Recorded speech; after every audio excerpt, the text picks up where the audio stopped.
Hello, everyone, and welcome back to Talking Pictures. I'm your host, Tim Rosenberger, and today we're going to be talking about Humphrey Bogart comedies. Before we get into that, though, I do want to say sorry. I know this stuff happens a lot. I'm trying to work on it. I do know I said there was going to be a film noir podcast in November. I know that didn't get out. There was some scheduling problems with Thanksgiving and all that made it not possible to talk to the guest for that one. That podcast still will be coming sometime next year, hopefully early next year, though I have some other stuff to do early next year that will delay that, especially with the Oscar podcast will take a while, and that will delay the Fillmore podcast even more. But after the Oscar podcast in February, the Fillmore podcast will be the next one that will be done. When that will be out, I don't know yet. But keep an eye on my Twitter, and I will mention when I know when that is. Anyway, to get into our topic, like I said, we're going to be talking about Humphrey Bogart comedies, and to talk about that, I'm going to be joined with one of our early guests, who we did a general Humphrey Bogart podcast, but he is the runner of the Bogey Film blog, and please welcome Jason Taylor. Jason, thank you for coming on again. Thanks for having me, Tim. So, like I said, last time we talked, we did a more of a general Humphrey Bogart discussion, and we talked about The Return of Dr. X. We talked about,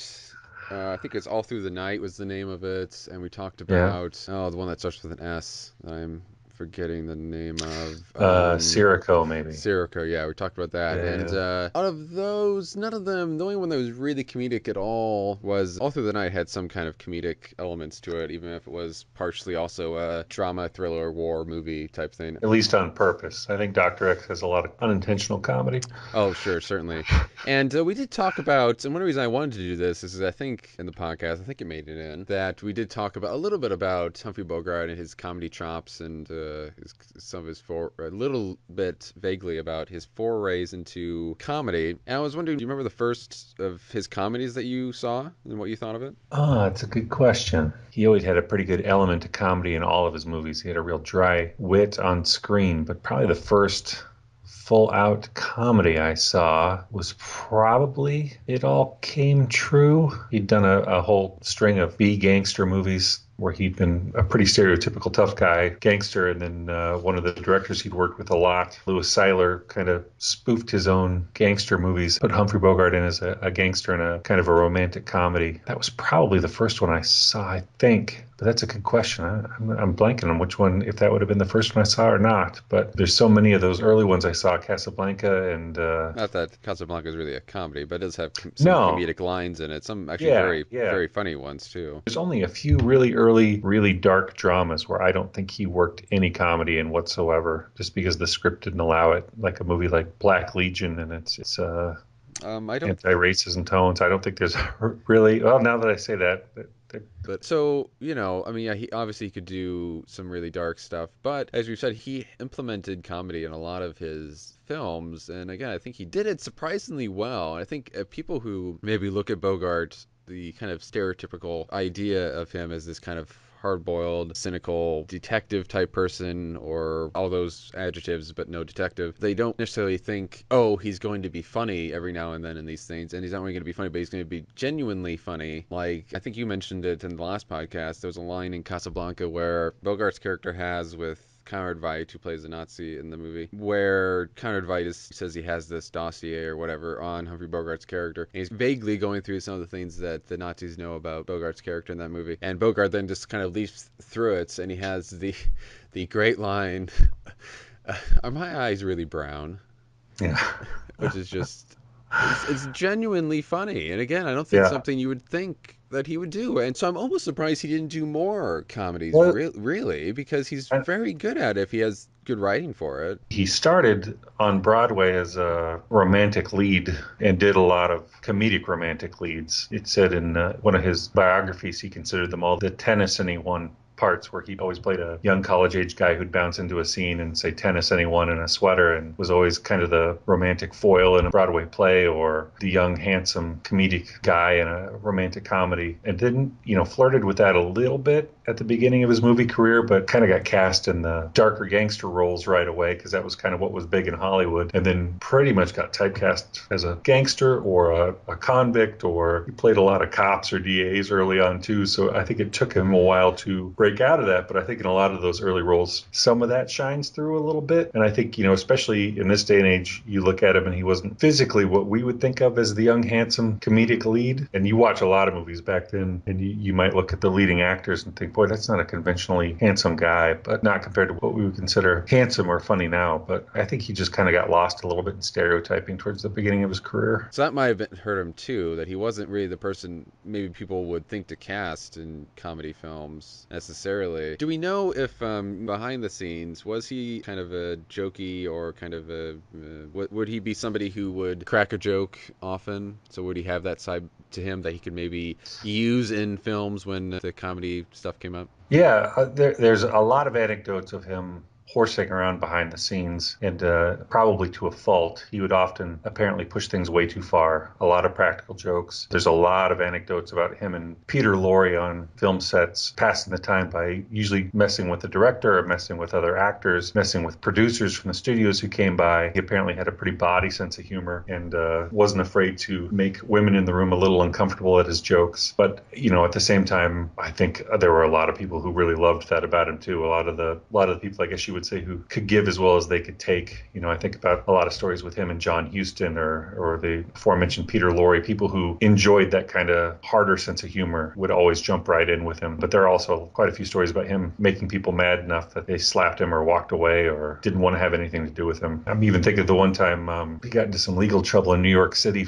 he'd bought a giant overstuffed panda and took it out to a bar at 2 or 3 in the morning. He bought it for one of his children, and I don't think it was a prostitute, maybe just, some lady at the nightclub was trying to get fresh with him and kept grabbing at his panda, and he ended up knocking her down. And probably for a lot of people, it could have ended up a really ugly scene for their fans, or, a really ugly scene in the press. But he was kind of goofy enough and witty enough, I think, when they asked him what he was doing out that late at a bar with a stuffed panda. He said, "What do you expect people to be doing out that late at a bar? I was drinking, I was drunk, I was having a good time." And he was able to kind of play it off and laugh it off. And there was another story where he was out late all night getting drunk, and I think Peter Lorre got a call in the morning he needed a ride, and gave him some weird address, and turned out he'd passed out on some couple's lawn. And by the time Peter Lorre got there and peeked in the window, he was sitting at the table and laughing and having a good time with the husband and wife and kids and eating breakfast with them. And I think he was incredibly charming, it sounds like, but it was also he liked to needle people and push people. And if you could take it, you were in and a good friend. And if you couldn't take it, he just enjoyed needling you all the more. Reading through some stuff for Beat the Devil, remember the story of Truman Capote was brought on as a writer for Beat the Devil at one point, and he was such a kind of flamboyant and out there character, just like Humphrey Bogart was, that Humphrey had a hard time dealing with him at first, wasn't sure who the real alpha male in the room was most of the time. He liked to be the center of the attention when he wanted to be, and challenged Truman Capote to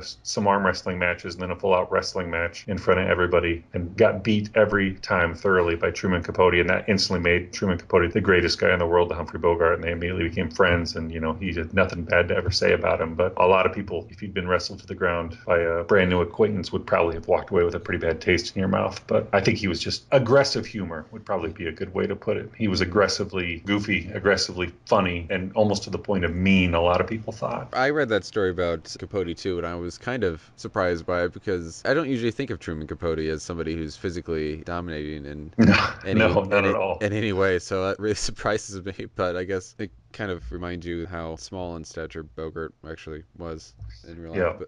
Yeah. But anyway, was there a certain period in his film career where he started to kind of delve back into comedies a bit after his kind of long run of more serious films? If you took them in order, the longer his career went, the more comfortable he got with putting comedy into the movies, that even some of the dramas towards the end of his career, he seemed a little more comfortable with putting humor into the films. There are some exceptions with movies like the Caine Mutiny, but right after that one, I think he did Sabrina and the Barefoot Contessa and We're No Angels. He just seemed a lot more comfortable with who he was on screen. And I think part of that was probably also he knew who America thought he was supposed to be. And much, I think, not Robert. Yeah, Robert De Niro, I would say, to a certain point in modern times, I think is kind of doing the same thing that Bogart did. He's kind of, in a lot of ways, given up the more hard-edged dramatic roles and is almost spoofing his previous roles at this point. He's throwing himself into a lot more comedies. Yeah, very and true. it kind of took the right director for him to do that. I think John Huston did pretty well with him, and his later films he did with his own company, Santana Films. I think even The African Queen, I think, is just a much more light-hearted comedy. Whereas if he would have tried to make something like The African Queen 10 or 15 years earlier in his career, I think you would have seen him probably a little less easy to poke fun at himself. A little more worried about his manly image on screen. Was that just because his career was just really good, was pretty good at that point, or was it just that he was older and, sometimes when you get older, you just kind of stop giving a crap about what other people think about what you're doing? Or do you think do you have an idea of kind of where that comfortableness came from? Yeah, and I always have to remind myself, he died fairly early on in life. He could have easily had another 20 years of films, but I think especially pretty much at the point where he gave up on his real volatile marriages. With one wife, he actually fought to the point of being stabbed, and with another wife, he would often supposedly duke it out, pretty evenly matched. Essentially what I'm getting at is I think once he kind of met Lauren Bacall, and I think To Have and Have Not was a big kind of turning point, probably midway through his career, where you just saw him ease into who he was and accept who he was and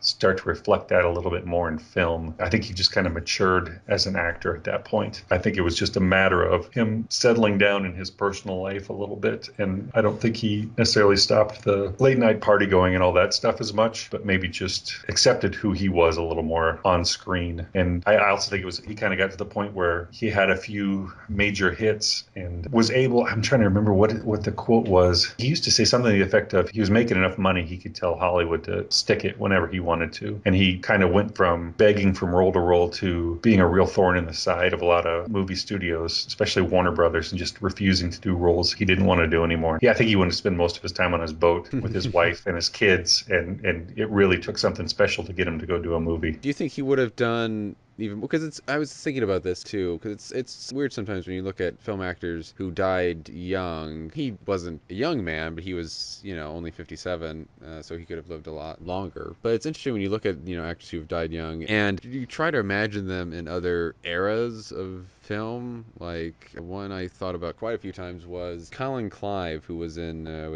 Frankenstein and the first and second Boris Karloff films. He to me is such a actor of the 1930s, especially the pre-code era and stuff. It's hard for me to imagine him in other eras, even though he very easily could have lived to the late 70s and later. And Humphrey Bogart, for me, when I was watching some of the films we were going to talk about later, I tried to think about that too, and the fact that he died when he was 57. He was getting near the end of what would be the end of his life around the time that method actors were starting to come into play, and studios were starting to, and we'll talk about this a little bit later, but they were starting to kind of get out of these studio-bound kind of rules of old Hollywood, and they were starting to see a little bit of the flavors and styles that we'll see a lot in the 1960s and onward. So we see a little bit of him in that, but I so connect him with 30s, 40s, and 50s that it's weird to me to picture him in the 60s or 70s, which seem totally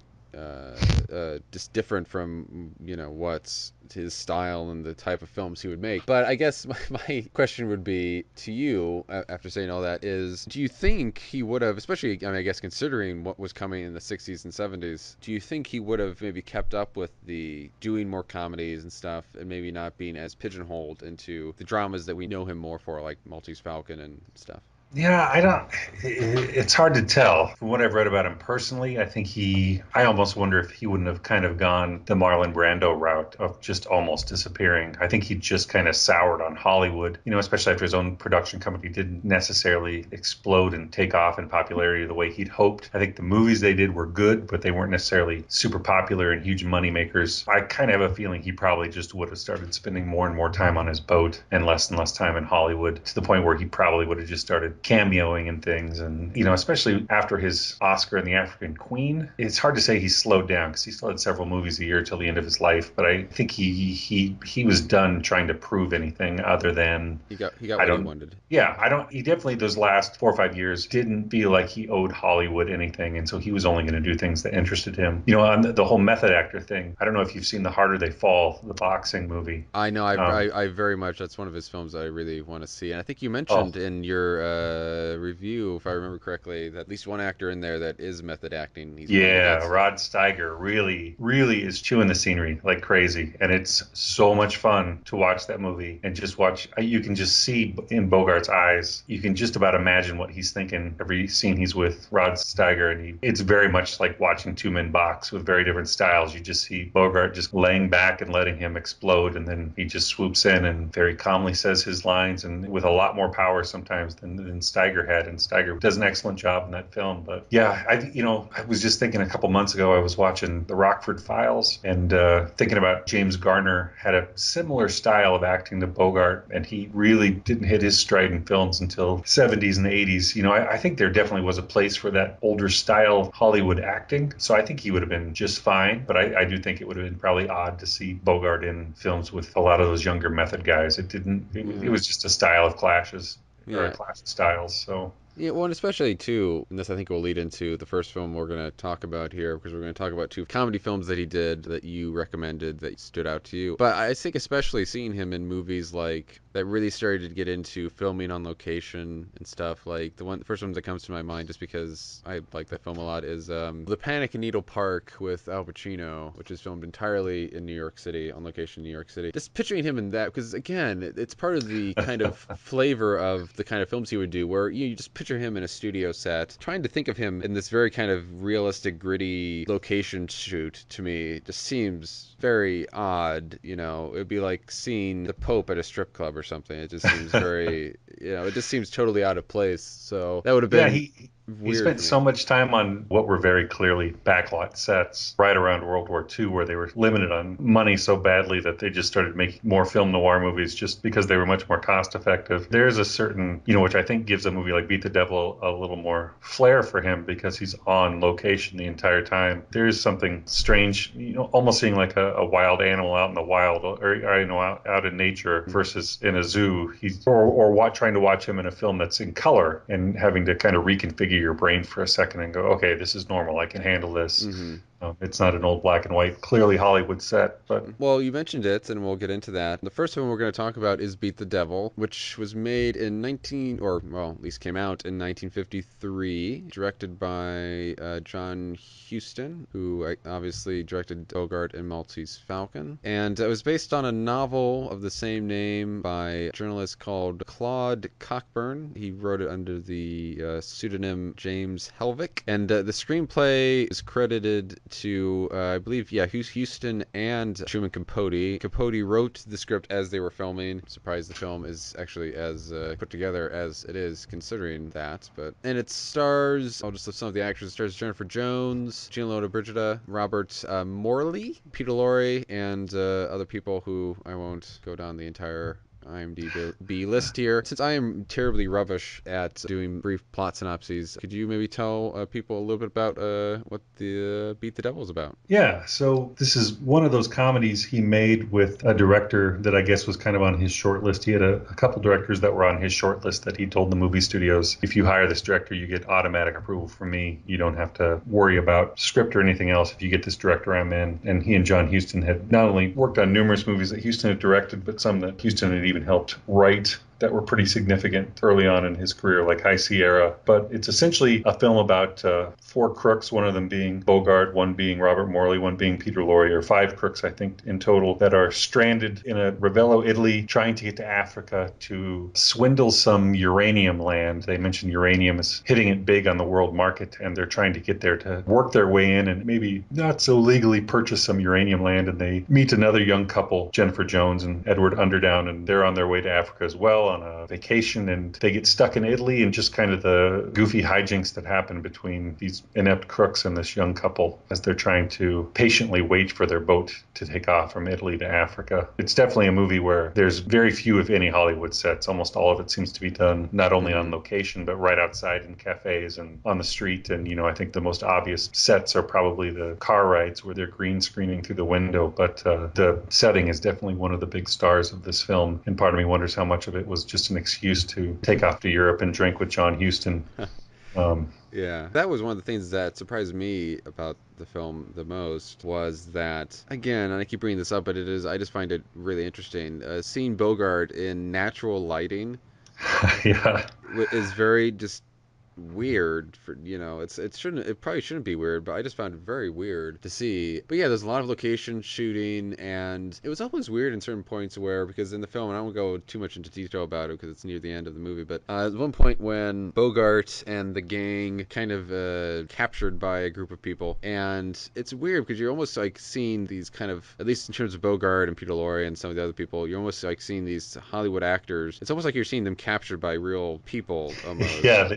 And it's They almost used a lot of local actors. yeah, and it just feels, again, it's almost that thing I mentioned before, like, it's that mid to late 1950s, especially late 1950s mentality starting to kick in of, again, doing location stuff, picking a different type of actor, and you're seeing some of that go head to head, and for lack of a better phrase, with some of the older style stuff like Bogart and Peter Lorre. It kind of creates an interesting dynamic in some of the scenes and with some of the characters. You kind of see these things conflicting because you are, especially, I think in some points, it almost felt like I was watching like a foreign film, like something that, like, one of the French films that would have been made in the 50s or 60s that would have been kind of new wave in certain ways, or maybe something almost like Bicycle Thief in a way where you're seeing non-actors, playing with established Hollywood actors like Bogart and Peter Lorre, and it has that kind of flavor to it. I think to a large degree because of the things you mentioned, that having local actors and shooting almost entirely on location. But did that stuff stand out to you when you were watching it? Yeah, and there's a few interviews he gave where he was never really fond of the film. Bogart never really liked the film and supposedly thought it was kind of a mess, and John Huston did too, and I think they were both kind of just in territory they'd never been before and were breaking new ground for both of their careers. But Bogart had said, one of the toughest parts of the movie was working with so many people who didn't speak English,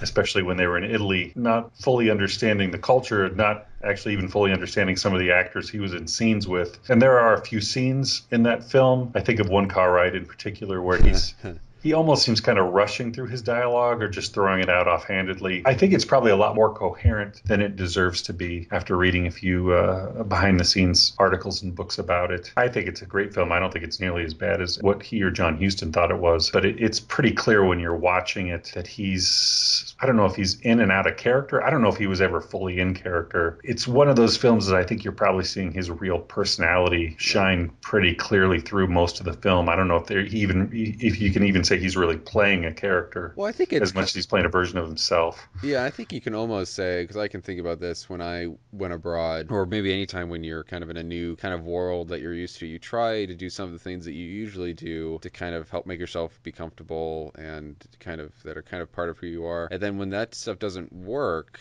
like it usually does, it kind of can really throw you off and really just kind of throw you for a loop. And I wonder if maybe that's what was happening with him. He was trying some of his usual tricks, maybe behind the scenes and in front of the camera, and he found the stuff wasn't working like it usually does, so kind of maybe threw him off and took him out of the character he was maybe trying to do and the movie he was trying to make. It's a pretty well-known story of him getting in a bad car wreck on this movie and injuring his face. And I think especially there's a scene towards the end of the movie where he's been, not to give anything away, but he's been beaten up. I think is clearly one of the scenes filmed after his car wreck. I was wondering that because his lip looked genuinely like swollen.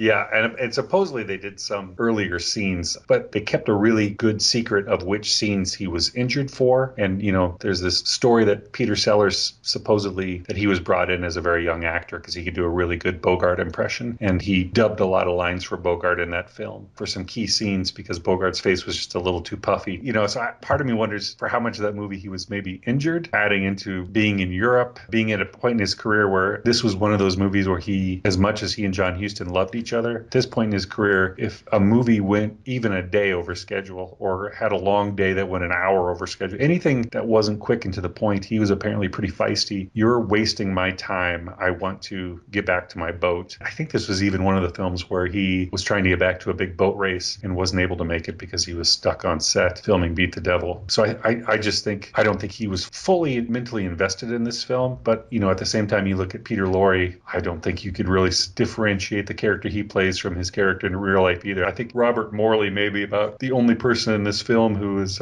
playing someone not close to his real personality. So a lot of the smaller character actors, I think, steal the show because a lot of the bigger actors kind of realize we don't really know what's going on most of the time in this film. So yeah, I'm glad you mentioned that because I found it, I don't know if you felt this way too, but when I was watching the movie, it almost felt like, not so much in the beginning of the film, but especially as you get more into it, it felt like Bogart a lot of the time almost fell into the background a lot, and we were focusing more on the Robert Morley and Peter Lorre and Edward Underdown. yeah. It felt like we were focusing almost more on them than we were on Bogart's character. I actually almost forgot at certain points that Bogart was the lead. Yeah, and you know, somebody like Peter Lorre seems woefully underused at times. He's just often standing in the background. I think he, like Bogart in this movie, is just kind of along for the ride. He's certainly, you know, I think about the lines where he talks about, you know, time, what is time? You know, in an earlier film, I think he totally would have chewed those lines up and had a blast with them. And he does fine with them here, but they're thrown off much more offhandedly than they were. Yeah, I think he could be putting more energy into it at some point. I think at certain points he is maybe coasting a little bit, and I think that does hurt his stuff a little bit. Which maybe was partially, maybe it was just because he was older when he made this film, so maybe he had a little bit less energy to put into his lines. But Yeah, it is he kind of gained a lot sad. of weight, and supposedly, you know, I'm just flipping through his IMDb now. He worked quite a bit after that, but I remember I did an interview with his biographer and got to talk to some people who either knew him or knew his career well, and he, I think, in a very similar way, had kind of grown sour on Hollywood and was sick of playing those stereotyped roles and being the person Hollywood thought he should be. And he'd kind of been always dreaming of being a young romantic lead when he was younger and was just tired of Hollywood in a lot of ways. And I know later in his career, he threw himself into radio more just because he enjoyed the freedom he had with radio. But even that being said, there's not a scene in this movie, you know, I think towards the end when a lot of the main actors are all lined up on a bench for a certain scene, he does an amazing job of, okay, I've got no lines here whatsoever, but I'm going to steal every scene just by the very subtle facial movements I'm going to make or the way I smoke a cigarette. He clearly knew when to turn it on and turn it off, but at the same time, this could have been his movie to steal by far. I could imagine if he or Houston or Bogart or whoever had made the decision, Laurie could have easily probably jumped into the Robert Morley role and held his own if he'd really wanted to. So Actually, probably some of my favorite characters in the movie are not Bogart or Peter Lorre, who I both love in other things, and they're not terrible in this. But I think probably my two favorite characters are Robert Morley's and Edward Underden's, who yeah. I wouldn't expect Underden's to, especially when the film starts, I wouldn't have expected him to kind of stand out as much as he does. But he really does steal the show, I think, in quite a few instances, especially when some of the situations get more outrageous and he gets more, because in the movie he plays this very kind of very stuffy, intellectual British type Yeah. guy, and you wouldn't, as the movie goes on and stuff gets more outrageous, he gets more and more worked up about what's going on around him and stuff, and he does a very good job at it. And I think he had some of the best, him and Robert Morley actually, I think he had some of the best comedic stuff going on. Robert Morley has this incredibly emotive face that just does all this great stuff. Like there's one point in the movie where the rest of the characters think Robert Morley and Humphrey Bogart's character have died, Yeah. and when Humphrey Bogart and Robert Morley, when they return to the rest of the cast and the rest of the cast finds out they have not died, Robert Morley has the greatest like perplexed expression on his face about why people are acting like suddenly like fainting and screaming and acting like just totally bewildered and stuff, and he's very, very good. I think it's Robert Morley's movie ultimately, but I do, you know, I love Edward Underden's slow build. He starts, you know, kind of as this annoying side character that just slowly, as the movie goes on, you see him slowly losing his mind.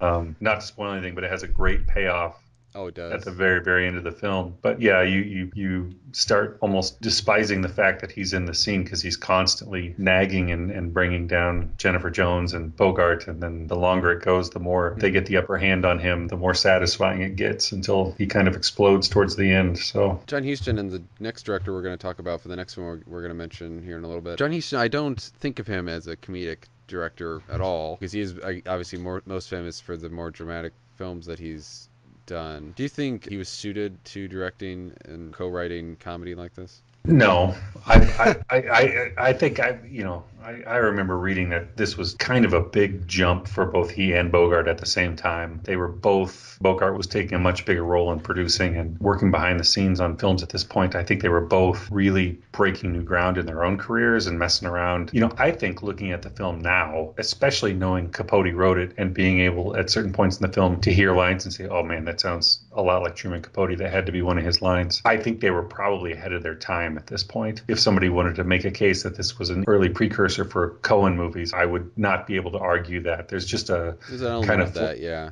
Fly by the seat of your pants sense of humor, at times dark comedy, at times people being almost self-aware at certain points in the movie. I can certainly see why they weren't big fans of it after it was made, but at the same time, I think I like it because he and Bogart had a really solid history together, making really solid films. And much like the next movie we're going to talk about, it was a director he'd worked with for a long time, done some iconic roles, and then just on a lark kind of flipped those iconic roles on their head and said, we're going to kind of spoof a little bit what our relationship has been in the past. I would hope that before both of those guys died, they grew to appreciate or at least understood they'd made a cult classic in a lot of ways. I think, honestly, what's hurt the film, too, is it's as awesome as it is that it's in public domain and it's a film you can get on YouTube or on DVD for just pennies online or pretty much anywhere at any time. I think if it'd been taken care of, I'd love someday for some benefactor to really restore it to its full glory, because every copy you hear is kind of crackly and dim. And they did, before I forget, there was some restoration done fairly recently, well, somewhat recently, and some material that had been cut from the film is back into the movie, and there's a Blu-ray on Amazon that people can get if they should wish, and you can see it streaming on Amazon in multiple, there's like, I don't know, 3-4 different versions of it on Amazon, some of them better than others. I did not watch the fuller version of it because I was not aware that it existed, but it is on Amazon. I think if you just search for Beat the Devil, it's the second one that pops up. But anyway. I'm going to check that out. I was not aware of that. And I don't know, because I briefly looked at the longer version, the streaming version of it before we started, and it looked like it was similar in quality, film quality, to the other versions that were on there. So I don't know if the Blu-ray, if that's like taken directly from the Blu-ray, and if the picture and sound is still a bit but they do add material, like 4 minutes of cut material into it. I see that now. I'm ordering that right now. I'm going to have to do a post. But, well, John Huston, did you want to continue a thought that I interrupted? I just think it was a lark for both of them. I think they were trying something out. They don't feel like it worked well. I don't think audiences at the time responded, but looking back, I just think it was probably a little bit ahead of its time. Well, probably not done as well as it could have been if they knew from the outset what they were shooting for. Because it was, I was reading about this after the film, and I was surprised. I wasn't so much surprised that apparently after it came out, years after it came out, it did become kind of a cult classic and stuff, and people have come to appreciate it more. And I was very surprised by the fact that it had become, Roger Ebert put it on some of his great movies list. It was listed in a book that I actually have, but I haven't gotten to that point in the book, 1001 Movies to Watch Before You Die. And a lot of people think very highly of it. I don't think of it as being that great, that it's one of the great movies or comedies or Bogart films, but I don't know when exactly it got that cult status. John Huston might have lived to see that, but Bogart certainly didn't. But yeah, do you think it's kind of reaches the kind of height that some people like Roger Ebert or whatever kind of seem to think of it as this kind of great forgotten film? I appreciate it. I wish it got more acclaim. It's not often mentioned. But again, I think a lot of that goes to, out of all of Bogart's movie, it's the freebie. And I think there's a lot of credence to, if it's free, it's not worth as much. I think kind of across the board in Hollywood, it's just kind of left aside or forgotten about because it's being in public domain. It's not the moneymaker the rest of his films could be. I appreciate it more and more. I just rewatched it a couple days ago for this. I think I appreciate it more every time I view it. I find more and more things that I enjoy. I think the more I watch it, the less I focus on Bogart and the more I start really focusing on the smaller side characters. I think about the ship's captain and his first mate or whatever. There's so many things to enjoy, so many clever moments, so many clever lines. It's certainly a movie that's got a lot of rewatchability to it. If I watched it several times in a row, there's probably some scenes I would skip past, but there are scenes that I would sit and enjoy every second of. For me, it was a bit I enjoyed it, and I thought it was certainly an interesting watch with some very good side characters. Some of them in the movie a lot, some of them only in a few scenes. I do think at some points it's a bit slow and a bit Mm-hmm. unfocused. Mm-hmm. It kind of I get kind of bored with some of these sitting around and talking about nothing that kind of Tarantino does very well, but in certain cases I think Capote and Houston kind of didn't succeed with as much. So I think in certain instances the pace could have been picked up a bit and they could have gotten to the point a bit quicker. But yeah, I do think people should watch it. Again, it is an interesting thing from later in Bogart's career, and again, something that he's shooting a film out of his element, and it's very interesting to watch that. So I think people should check it out. Again, it is available in various different means. This is off topic a little bit, but there's a real sick part of me that every time I think I own pretty much every Bogart movie you're allowed to own on DVD and Yeah. Blu-ray, and a few that you're not allowed to own. But every time I eBay just to see if there's anything new out there, there's a sick part of me that's tempted to try to collect every different DVD cover of Beat the Devil, just because there are dozens and Oh dozens and God. dozens of, and they're all so cheap. And every time I go, ooh, that's a neat cover. I'd like to buy, just make one whole wall of my office or my house Beat the Devil covers, which is the most ridiculous thing you could ever collect. Because A, they're worthless, and B, it's such a ridiculously redundant collection. But I don't Hey. know. I'm fascinated. That movie's always fascinated me, probably just because it is one of those ones you can watch anywhere, anytime, just Mhm. because it's overly available. I wouldn't worry too much. There are people who've done, I think, similar things with more silly things than that. I can't think of the examples that I know about right now, but I wouldn't worry too much about it. I don't know how you're married, right? Yeah, yeah, yeah, I yeah. don't know how your wife would feel about that, but I started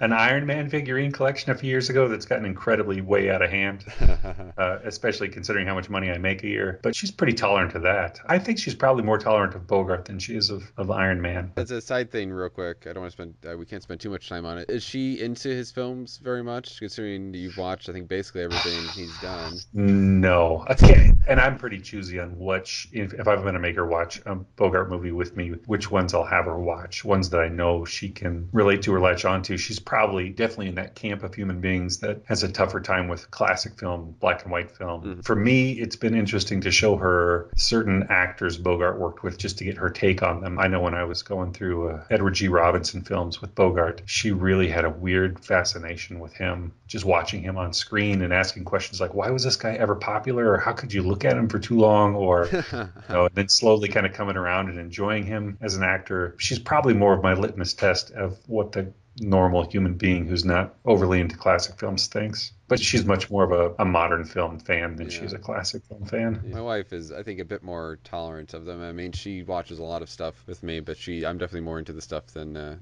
film in general than she is. But thankfully, she's very open to a lot of stuff. Not everything, but a lot of stuff. I think too, I could be out golfing or hunting or a million other things that I would be gone for hours, if not days at a time. And so I think something that keeps me in the house that's relatively cheap and relatively sane and, safe to do in front of my children, she appreciates, considering, some of the things our relatives or friends are into on the weekends. This is a pretty cheap, safe hobby. So Yeah. I totally forgot to mention at the beginning of this podcast one of the reasons why I wanted to schedule this for December and around Christmas time. One was that it was a kind of a light podcast about lighter films that Bogart had done, and also Bogart was born on Christmas. But also, and I didn't know this because I wasn't actually aware of this film until it was suggested for this podcast. The next film we're going to talk about was actually set, well, I think partially during Christmas Eve, mostly, and it's not only set during Christmas Eve, but it's, again, a comedy film that he did. And the next film we're going to be talking about is We're No Angels, which was from 1955. It was directed by Bogart's old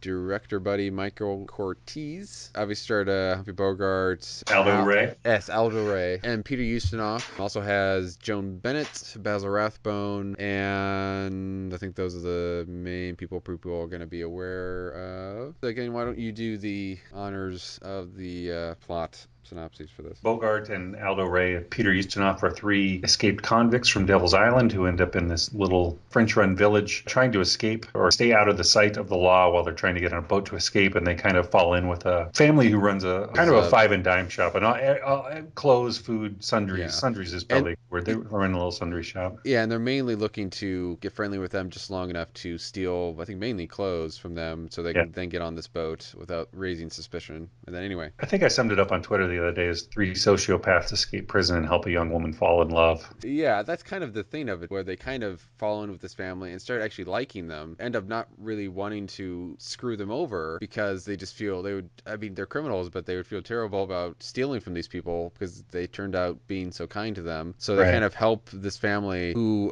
the business is not doing terribly well. It's a business that's owned by, because there's a father, his wife, and their daughter, and the father, or the husband, whatever, he runs the shop, but the shop is actually owned by his very Scrooge-like cousin, played by anal retentive. Yeah, played by Basil Rathbone, and Basil Rathbone and his son, who the daughter is interested in, they show up later in the film, but the business is not doing terribly well, and also the daughter is interested in Basil Rathbone's son in the movie, so the trio of our leads try to kind of help solve these various problems in various comedic ways. And the thing I found kind of surprising is, I think, partially just because I watched this right after, because I watched both of this and Beat the Devil the same night, one right after the other. Actually, I watched Runaway Angels with my wife, and she enjoyed it quite a bit. What did she? Oh, that's good. I think I watched this one with my wife too, and I think it's light enough, and it's based on a play, and it definitely has a play feel to it. It mostly takes place, in the same location. You can ignore the offhanded comments about,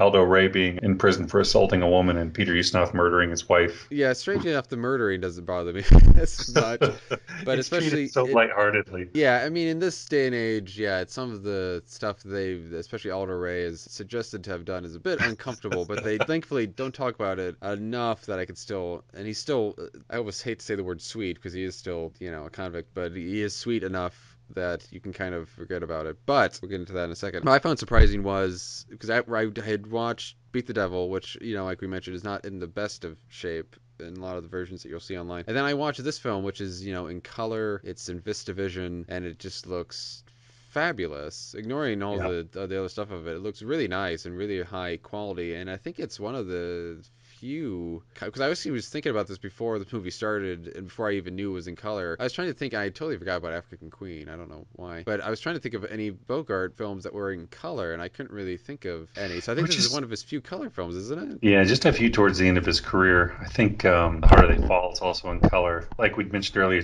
it can be a little shocking to see actors of this time in color, especially somebody like Bogart, who I think black and white just helped his mystique quite a bit. Well, and it's so connected with his film noir work. It is, you just think of him in black and white. But this is also one of those Hollywood set movies where they could set the lighting and everything just perfect and dress every set just perfectly. And I think it looks really nice compared to some of the other films where they might have used more natural lighting, like The Harder They Fall, where he's outdoors a little bit more, or they have a little bit harder time dressing up how the actors look in real life. I mean, all the things I said about him being interesting to see him in natural lighting and stuff, this film does look, I think, in some cases better than Beat the Devil. But, it is, again, because, well, partially just because they knew more about what they were doing, because by that point they're going to know how to light a set and how to make everything look as best as it can. But to get more into the actual dynamics of the film, I think my wife had looked up while we were watching this, because she was watching it with me, and she at one point started looking up some of Peter Ustinov's filmography, which for some reason I'm just oblivious to, and I had forgotten I had seen him in the animated Robin Hood. He played Prince John in that, which I haven't seen that in, oh god, I don't know, years and years. A very, very long time. But I think that was the only thing I have seen him in. I haven't seen any of his other stuff. I haven't seen any of the Hercule Poirot stuff he's done, or any of the other things he's done. And I fell in love with him in this movie. He's pretty good. He is, and my wife, I think, loves him too. I think she wants to watch tons. He's probably one of her new favorite actors. I think one of mine too. And I want to watch as much as I can with him, because he is so, I mean, part of it's writing. I don't want to not give credit to the writer, Ranald McDougall. I'm probably not pronouncing that right, but who, I mean, obviously gives everybody good lines and stuff, but he just delivers them in the, oh my god, it's just the best way. His comic timing, the way he says lines in that very kind of sophisticated way of his. it just works so well. He steals, I think, basically every scene that he's in. And he's also, like we mentioned, for some of the actors in the last film, he's very expressive in his face. And oh my God. I mean, I could go on about him, but he's Yeah, probably, out of the trio, he's my favorite of them he all. a lot like Bogart. He's one of those guys who's just clearly very comfortable with who he is on screen, and he's not, your typical great-looking Hollywood heartthrob, but at No. the same time, his charm clearly bleeds through. Oh, he has buckets of it. He just the smallest facial movements, the smallest hand gestures, he gets a lot of emotion out of them. He's kind of, at a lot of points, the conscience in this movie, or Yeah. he's out of the three guys, he's The us, heart. in the background. Yeah. I was just thinking that while you were saying that. Yeah, and what's I think so much fun. I didn't really know Aldo Ray the first time I saw this movie either, and so I think those three guys each do such a good job of taking the focus when they get to the chance in this film, but at the same time blending into the background to let the smaller side characters take over too. They all three have a detached charm, I think, that partly comes from we're escaped convicts doing what we want. But there's also, when it comes to those three guys, there's very little stakes in this film. You don't ever feel like, ooh, they're in trouble, or ooh, they're about to be caught, No. or it's Very they light. do it. Yeah, they do a good job of just easing their way through the film, kind of being in the background of this light romantic comedy that's going on right in front of them. Yeah, and well, a couple things. One, they really have to be as charming and lovable as they are, considering because I think Aldo Ray has some sexual harassment type things in his Yeah. past, apparently, and he killed a guy. And there's a great line about that I will not ruin. Uh, and Peter Ustinov, I think also he did murder somebody, kind of more. Well, it was more, I think, manslaughter it seems than anything else. But Yeah. and then As the movie goes on, they kind of, especially with Peter Ustinov, you hear early on that he's a murderer, and then later when he gets a chance, just a couple lines to explain what happened, they almost let him off the hook a little bit. Like, oh, okay, it's understandable what happened. yeah, again, I yeah, think with all three characters. yeah, again, it is a very well, maybe not Aldo Ray particularly, but the other two, yeah, because Peter Ustinov, again, his character, it seems to be very much kind of a heat of the moment type thing that happened with him. But then Humphrey Bogart, I don't think killed anybody. I think he's just in there for like money laundering or some sort of Yeah, yeah, illegal. yeah. So he's probably the one you can kind of be the most okay with morally in the movie, but they do have to be lovable and charming for you to kind of forget that. Otherwise, it would be maybe a bit more uncomfortable of a sit. But the other thing I wanted to mention was the fact that the three of them, to me anyway, all had very different styles, but they all kind of, I'm not an expert on their backgrounds, but Peter Ustinov seems to be very much almost like a sophisticated person who I'm assuming went to some sort of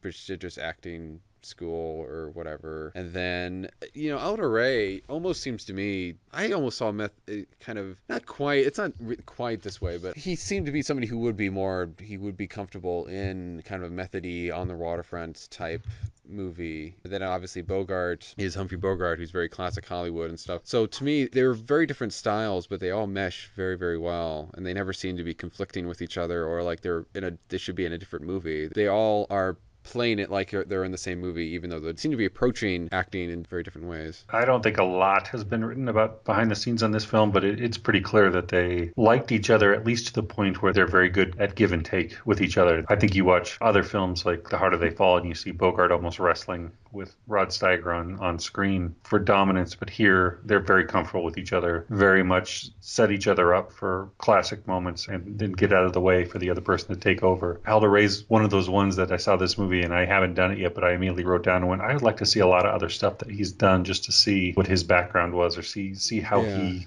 acted in other films. Yeah, I'm very unfamiliar with his stuff. I know I've heard the name. I'm just very unfamiliar with his work. But yeah, he would be interesting to see more of as well. But yeah, I think everybody's really comfortable in this movie. Michael Curtiz seems very comfortable directing it. All the actors seem, it seems watching it almost seems like it would have been a very pleasant shoot. It doesn't seem anything that would be terribly, I think Basil Rathbone does it.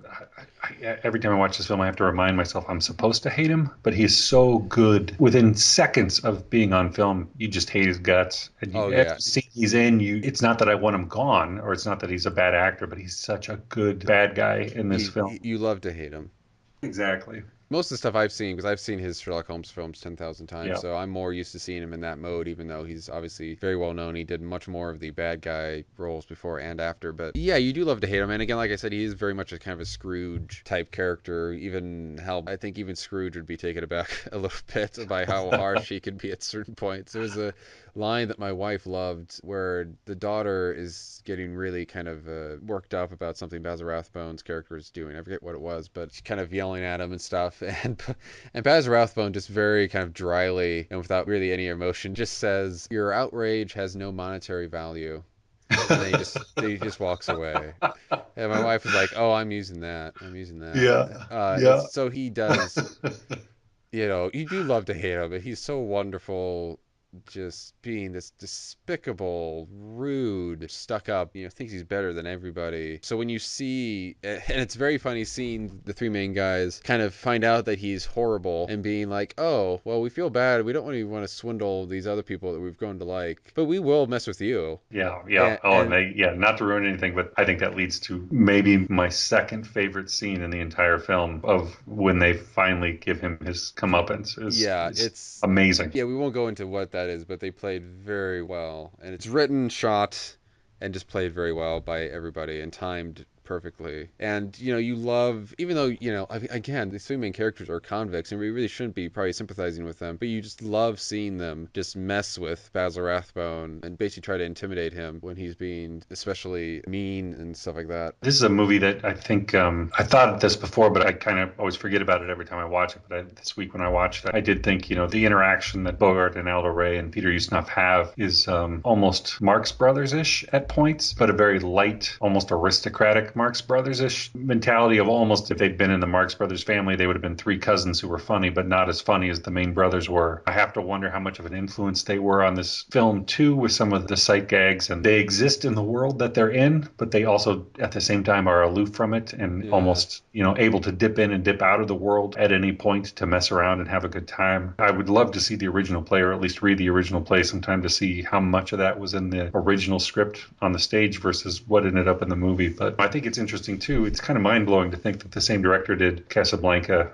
and Passage to Marseille. A lot of that I can see, especially in that scene we just talked about with Basil Rathbone towards the end of the film. You can definitely see Michael Curtiz was very good at pregnant pauses and dramatic build-up and letting a scene play out without letting it feel rushed, but at the same time without letting it draw on too long and get boring. And that shines through here. But I think if I'd watched this movie and didn't know who the director was, I never would have guessed it was Michael Curtiz based on his previous work, which was all, especially early on with Bogart, fairly dark. But Casablanca maybe being the lightest movie they made together. Like John Huston, you don't expect him to do a comedy film. I mean, he pulls it off well, a lot better than Huston does. But I think it's an example of directors, or anybody really, but directors in this case can step out of their comfort zone in the films that people expect them to make. And sometimes it can kind of not work very well or be a disaster, like with John Huston, or they can surprisingly do a really great job with it, like Michael Curtiz with this film. Like, I know I was watching an interview with Robert Osborne at one point, and he mentioned some musicals that had not been very good. Like John Huston did Annie, which he said was just, he was perplexed why he was picked as a director for that. But then he mentioned somebody like Oliver Reed, who did Third Man, but then also did Oliver, the musical, and that worked very well. So I think it's this example of you can step out of your comfort zone. It might not always work, but in this case, it worked. I mean, it's wonderful. It's probably one of my favorite Humphrey Bogart films now. And again, I have to say, out of the three leads, actually all of the characters, it kind of like with Beat the Devil, Humphrey Bogart to me almost seems to be the least standout in it. I mean, I love him in the movie. I think I love his character, and I think he does a fantastic job in it. But he seems almost, again, to me, like the least standout of all of them, especially out of the three from the other two, Peter Ustinov and Aldo Ray. I forget about him more than I do the other two. Yeah, I think again that's the stage he was at in his career of just, I don't want to say he wasn't working as hard on screen, but if you watch his earlier comedies versus his later comedies, it's clear he's comfortable not being the center of attention. shine and not trying to steal the show, which can sound bad, but in his earlier comedies, especially some of the ones, All Through the Night or It All Came True, when he was on screen, he clearly is putting 100% of his effort into knocking every scene out of the park and really making sure he's the center of attention. And this one, it's just another one of those films later in his career where if the scene called for him to step up, he would, but otherwise he was very comfortable letting the other actors do their part and carry the load, I guess I would say. Yeah, he was better at maybe sharing, and I think he was more subtle. Like, just thinking back to All Through the Night, there was an element of hamming it up a little bit in that part. And this one, he's taking that line I talked about in Casablanca, the Are My Eyes Really Brown, and just extending that to a full performance. That very kind of just subtle little humor, and just is doing that throughout this entire film. So it's more underplayed, yeah, and it is less showy, and it is more kind of friendly to kind of sharing the spotlight with other actors, which I think is to the benefit of this, because this is almost kind of like the last one. It's almost kind of an ensemble piece in some ways. Oh, for sure.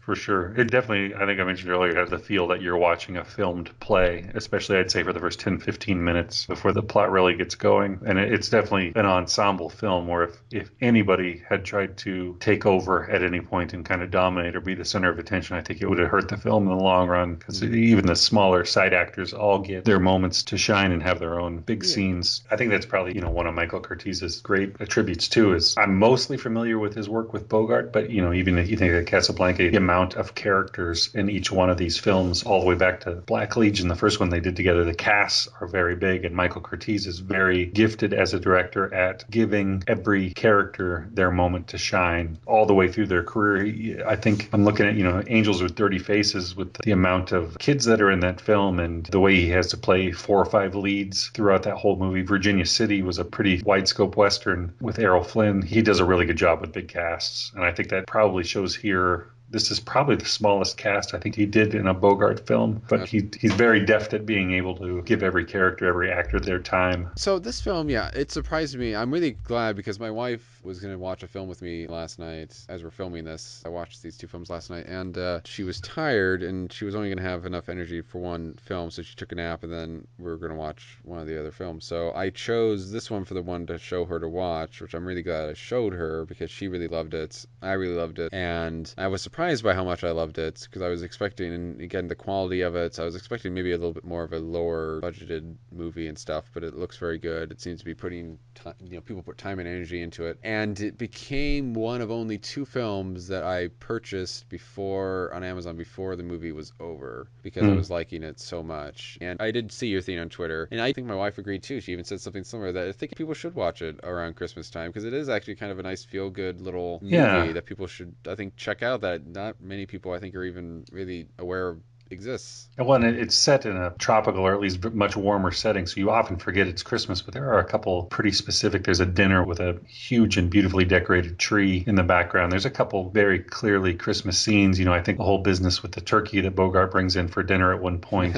There's a lot of holiday-esque moments in the film, although I wouldn't say it's a holiday movie. It's probably, just as much a Christmas movie as Die Hard is, but and maybe even more. But, I always forget, Bogart did a Christmas movie, because he didn't really do any other movie I would consider a good watch on a holiday other than this one. So people should check it out. And do check it out if people are. I haven't seen it. There is a loose remake with Robert De Niro and Sean Penn that was made in the 90s, I believe, which I don't know if that's any good or not. I saw when I was a kid, and I remember nothing. I remember absolutely nothing of the film. Not that, and when I was a kid, I didn't have the greatest taste in film, so maybe it's a classic, but I kind of remember it being about as good as I remember. So yeah, well, I never heard of it in the Robert De Niro kind of filmography, so it's rather a lost classic of his career, or it is totally, like you said, totally forgettable. And honestly, I don't really have tons of interest in watching it, because this one was so perfect. I can't imagine them topping this film in any sort of way. So it easily stands on its own as a film any classic film fan should see, or any Bogart fan should see. I think it really stands out also as it's the last film that Bogart made with Michael Curtiz. And if you watch through their entire filmography that they had together, starting at Black Legion, and kind of in the middle hitting Casablanca, and then ending with Were No Angels, it was a really, really interesting collaboration between those 2 guys. Curtiz was another one on the short list of Bogart's directors that he would say yes to, even if he hadn't read or seen much of anything else about the film. He just liked working with Curtiz. Curtiz was a kind of a European art director before he got lured over to America. That apparently led to some clashes behind behind the scenes, with Bogart kind of coming from the low-budget Hollywood World War II film noir scene of, let's crank this thing out and get it done, versus Curtiz really wanting to methodically take his time and be artistic. And all the films they did together, some of them are better than others, but I think they complemented each other. And Curtiz really knew how to give Bogart and other actors time to shine in ways, especially I think with Casablanca. Curtiz essentially gave Bogart license in Hollywood to be more subtle, to be more confident on screen, to be a leading man in a lot of ways that other directors hadn't. I think Michael Curtiz just had a way of really making an actor's best attributes shine. And I think that while obviously Casablanca and We're No Angels are probably at the top of that list, maybe Passage to Marseille with the third movie I would say is a must-watch between those two. All the films they did together are definitely worth a watch just because of what each man meant to Hollywood, and that they came together for Casablanca and coalesced in a pretty amazing way that I think most people would say was the pinnacle of what Hollywood could do at the time. It should be mentioned, this was the last film he did, like you said, the last film we did with Mike Curtiz, and Beat the Devil was actually the last film we did with Houston, I believe. So yeah. And also this was one of the last films Bogart did at all. He only did three other films after this: The Left Hand of God, Desperate Hours, and The Harder They Fall. So I'm glad that before he passed away, and he died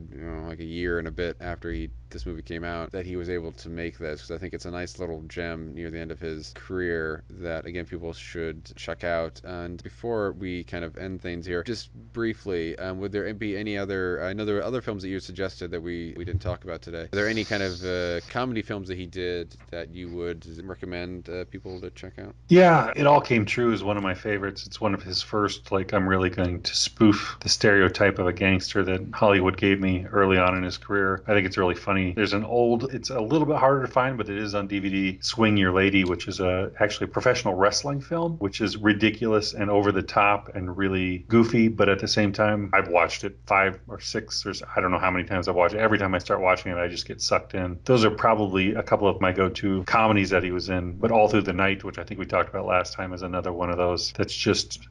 I don't think it's near enough attention for how good it is. Those would probably be the biggest ones. Battle Circus was pretty funny, especially if you're a fan of MASH. Battle Circus was clearly an influence on the MASH television program, and I have to imagine maybe even the MASH book. I don't remember which one came out first, but if you could imagine Humphrey Bogart playing Hawkeye Pierce from MASH, that's essentially what that entire movie is. A little bit of miscasting with June Allison as his love interest, but otherwise it's a pretty fun movie. I find it interesting you did not, because the film I thought you would mention you would recommend for comedies would be Sabrina, because that seems like it would be the go-to. Are you not a fan of that movie?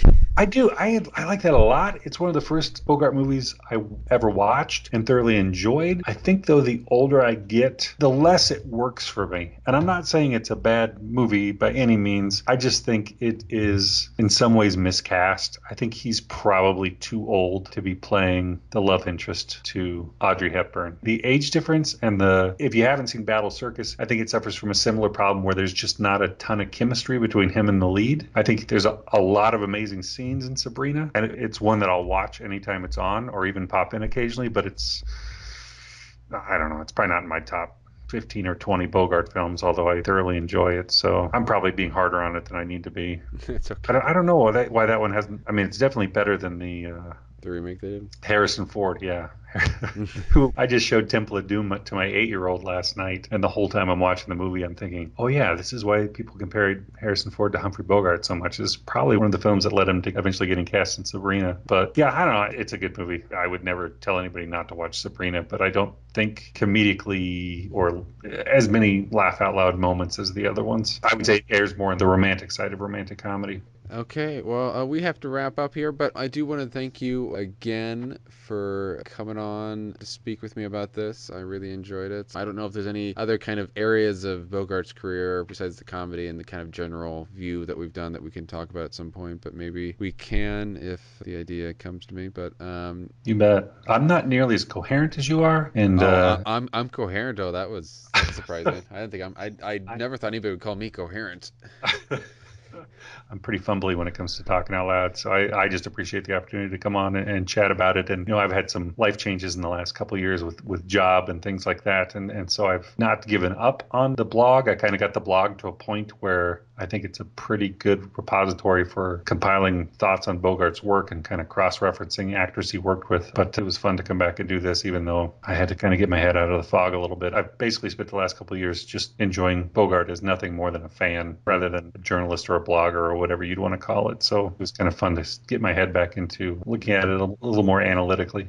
Okay. Well, for next time, we are going to be talking about the Oscars. Well, not me and Jason, but the guest for next time will be talking about the Oscars. That will be in February. I'm hoping to get it out a week before the ceremony. That has always been my goal. I have not yet been able to accomplish that, but we'll see if we can get it done. But until then, I will catch you guys later. Hope you guys all enjoyed that. Please join the discussion below. I'd love to hear your opinions. If you liked this episode, please hit the little like button, and if you're new to the channel, please subscribe. A link to my film blog, where you can find text and movie reviews, along with all my video and audio material, can be found in the description below. You can also find me on Twitter at thecinematicpackrat, while I babble on about film and give updates on the status of videos and blog posts. In the meantime, please check out some of my video reviews or other podcast episodes, like the one in the annotations.